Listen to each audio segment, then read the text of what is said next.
Hi, and welcome back to Bean Talk. Today is all about the Moonraker.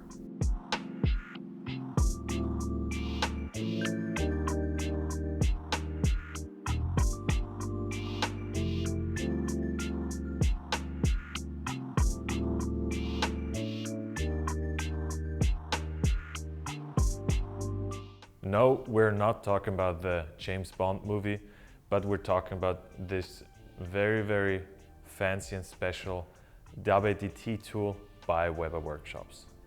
If you come close, you can see the Moonraker does one job and one job very good. It distributes your coffee like a WDT tool, but with the very big difference that we actually have our gears here, which in turn will, of course, stir your coffee in always the same way, basically. So for people that are not familiar with WDT tool, WDT stands for Wise Distribution Technique. And what it does is, if you have your ground coffee, so let's grind some coffee for this purpose. We have our coffee ground in our portafilter. And what you can see, we have some clumps here. The coffee is not really distributed. I have more coffee here in the middle than here on the sides. And of course, all of that is going to exchange or is going to mess with my extraction, because ideally the coffee or the water goes equally throughout the whole coffee puck. The water is very clever and seeks the path of the least resistance. So of course, if there would be an air pocket or something here inside my prep puck, which of course is not temped yet, then the water would just go through and we would have channeling, of course. To further reduce the possibility of this and have a more even extraction, some people came up with the WTT tool, which usually looks like a few needles on either cork or some stick where you kind of like randomly stir through the coffee to break up these clumps. Weber Workshops went above and beyond everything with the Moonraker. Of course, this just looks amazing. These gears that, yeah, it's just all about precision, and you have, so some are longer, some are shorter, so you have different depths in your coffee puck. How do you use it? It's very simple. You just put it on your portafilter like this, and then ideally you hold it here on the metal rim with one finger and then start turning. And when you start turning, you can see how the gears move. And with that, of course, the needles underneath that stir up the coffee. And now, as you can see, the big clumps I had before, the uneven distribution is gone. It looks very fluffy now, very even. And all that's left to do is either temp right away, or you can also still use a leveler. I still like to level it, especially with a naked portafilter like this, and temp it.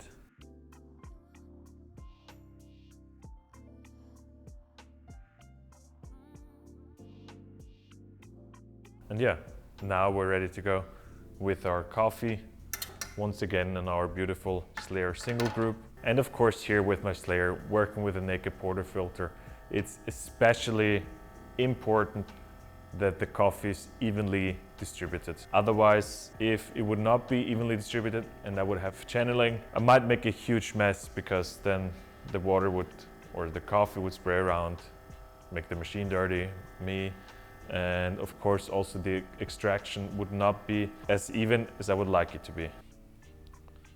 Our coffee. If you were at the Vienna Coffee Festival, you might have seen me working at the Slayer booth together with some equipment from Weber Workshops. So of course we had a Moonraker, but we also had the EG1 grinder and worked with it there. And yeah, it was quite interesting for me to also work in a more, let's say, hectic environment, but trying to make very good coffee with a single dose grinder, preparing the puck like this. And because of this, working 3 days with it and making a lot of coffee, I have some insights and can tell you a bit more about the Moonraker, what it's for and what it's not so much for. So, but before that, I will enjoy my coffee.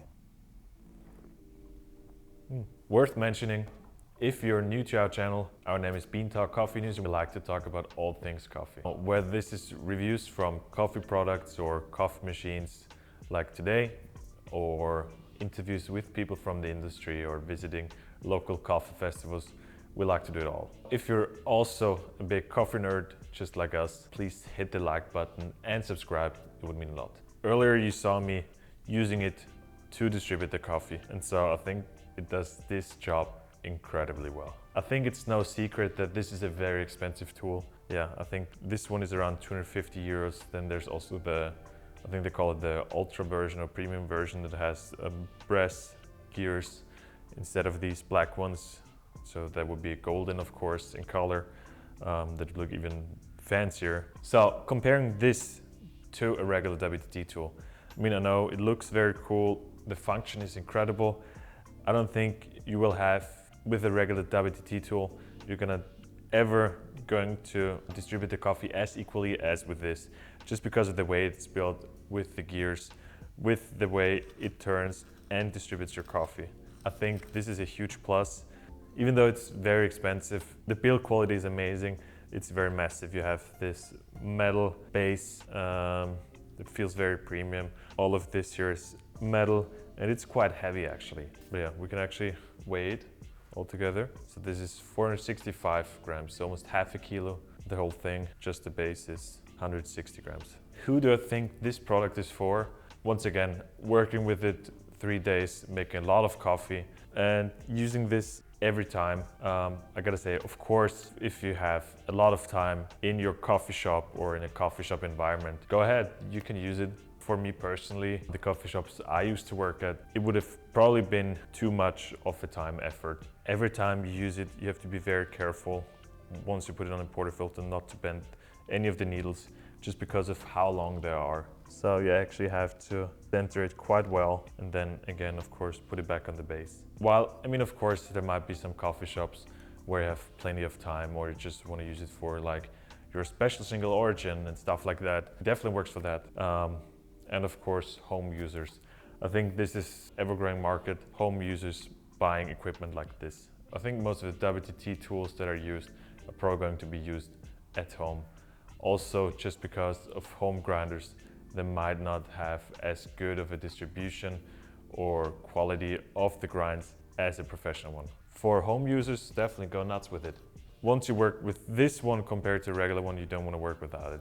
It's really cool. Again, just the build quality, the haptics of it, and the feel is very nice. One particular area where I actually see this product are going to be barista competitions. Again, I think most of the leveling and stuff like that, it really took off with barista competitions, because of course you get your coffee's not evenly distributed, you get less points, and then stuff like that are somewhat automated, they're kind of like a safe bet. If you use this together with the leveler and then maybe even some sort of spring temper, then I don't think there's much you can do wrong with the puck prep at a barista competition. It's just like for these technical points, it's just like a safe bet. Personally, definitely see this product being used there, and I think there's a similar one by Barista Hustle. It's not quite like this, doesn't look as cool.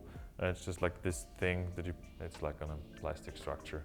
Doesn't look quite as cool, but does a similar job. So I don't think I have to establish that using a WTT tool is going to make your coffee more evenly extracted, and using it over and over. Of course, it's easier for you to reproduce a certain result in your cup. That was the Moonraker from our workshops. I personally really like it. I don't quite have enough money, being a small YouTuber with not many followers, to afford it right now. If this is for you, if you can spend the extra cash on something like this, I'm sure you're definitely going to enjoy it. That's it for Bean Talk for today. Until next time, drink loads of good coffee. Bye.